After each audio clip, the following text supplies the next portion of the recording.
சிவா மற்றும் ரூபன் வயதுகளுக்கிடையிலான விகிதம் 7:3 ஆகும். அவர்களின் வயதுகளின் பெருக்கத்தொகை 756 எனின் 6 வருடங்களுக்குப் பிறகு அவர்களின் வயதுகளின் விகிதம் யாது? அப்போ சிவா வயது, சிவா மற்றும் ரூபன் 2 பேருக்குள்ள வயது விகிதம் எத்தனை? 7:3. சரியா?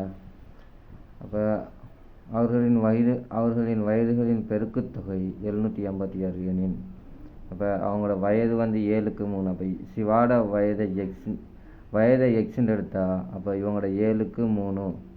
சரியா? அப்போ 7x 3x வரும். வயதை எக்ஸ்ன்னு எடுத்தா அப்போ அவர்களின் வயதுகளின் பெருக்குத்தொகை 756. அப்போ இவங்க 2 பேரோட வயது 7:3. இவங்களோட இதில் பெருக்குத்தொகை எத்தனை?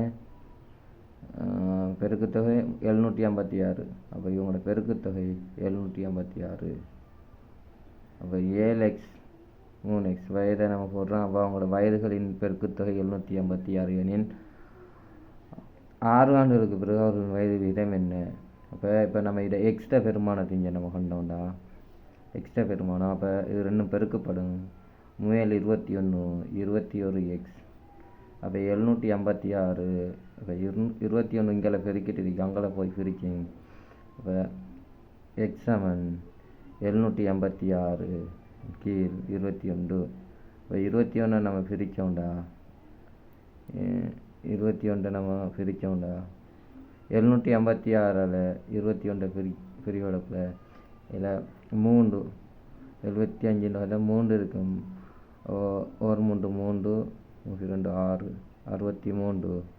அப்போ இதில் 5லேருந்து 3 போனால் 2, 7லேருந்து 6 போனால் 1. அப்போ 126லையும் 21 எத்தனை இருக்கு? 6. 1 6 6 6 2 12. அப்போ 126லையும் எத்தனை? 6 21 6 இருக்குது. இப்போ எக்ஸாமன் எத்தனை வரும்?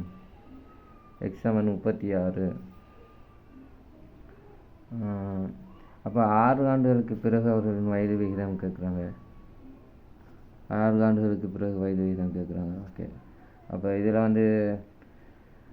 இதில் சின்ன இது ஒன்று இருக்குது. நம்ம பெருக்குன்னா அப்போ எக்ஸ் வர்க்கம்னு வரும். எக்ஸ் வர்க்கம்னு வரக்குள்ள அப்போ இதுலேயும் நம்ம எக்ஸ் வர்க்கம் வரும். 21 அங்கே போகும், எக்ஸ் வர்க்கம் வரும். அப்போ எக்ஸ் வர்க்கம்டா. எக்ஸாமன் எத்தனை?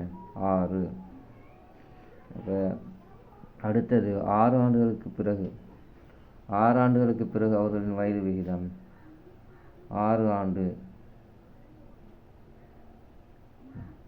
பிறகு அவர்களின் வயது விகிதம் என்ன நேரத்தில் நம்ம போட்டு வச்சுருந்தோம். 7x 3x அவங்களோட வயது விகிதம். அப்போ நம்மளுக்கு எக்ஸுல நம்மளுக்கு கண்டுட்டோம்.